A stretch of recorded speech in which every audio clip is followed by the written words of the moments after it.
Welcome to our radio show. Let's tune in and talk about all of bees' knees of the 1920s. Today, August 18th, the 19th Amendment was passed allowing all flappers to vote. On November 2nd, the first licensed commercially radio show was heard. It sounded really spiffy, if you ask me. Our newly elected president, Calvin Coolidge, is the bee's knees. Economy is going wild over these newly released products. Cars, new household appliances such as refrigerators and washing machines, and new housing spread through population. There's new patterns in purchasing radios, clothing, and beauty products.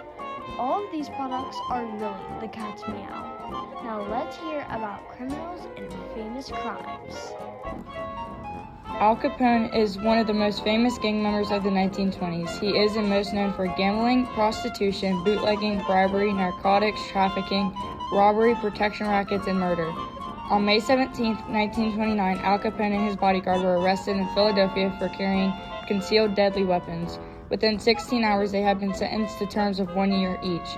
He was later released on March 17, 1930, only serving 9 months since he had good behavior. By some estimates, Capone had been directly or indirectly responsible for over 200 murders, the most notorious of which was the St. Valentine's Day Massacre in February 1929, a shootout that had killed 7 men from a rival gang.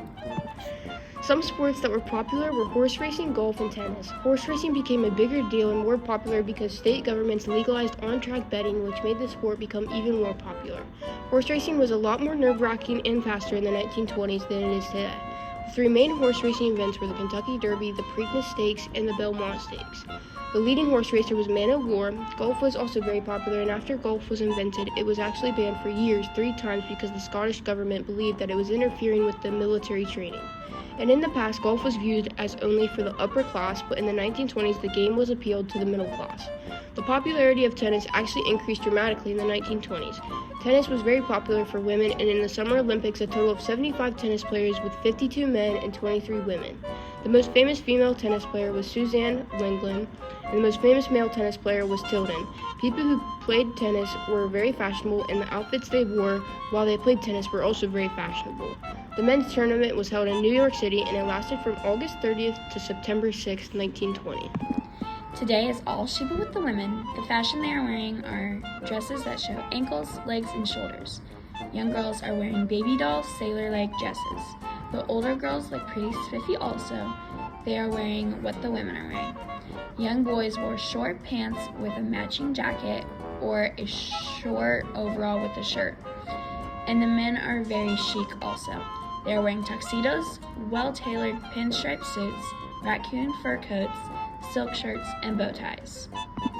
During the Harlem Renaissance, the music that everyone is listening to is jazz, the blues, and gospel music. This music was inspired by the African American community, and some of the big cheese that make the music are Louis Armstrong, Bessie Smith, and King Oliver. And the art during the Harlem Renaissance is the bee's knees. The styles that it is Dadaism, Cubism, Expressionism, Realism, Impressionism, and Surrealism. One of the African Americans that started to do art and inspire other African Americans is Archibald John Motley Jr. He really is the cat's meow. Literature nowadays is all about sexuality, pleasure, materialism, and happiness, as well as horror and blue wine. Movies are making a vast expansion as we speak. Hollywood is making a bunch of movies worldwide.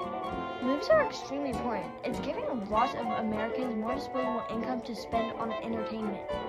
The It movies right now are Way Down East, Why Change Your Life, and a fan favorite movie, Passion.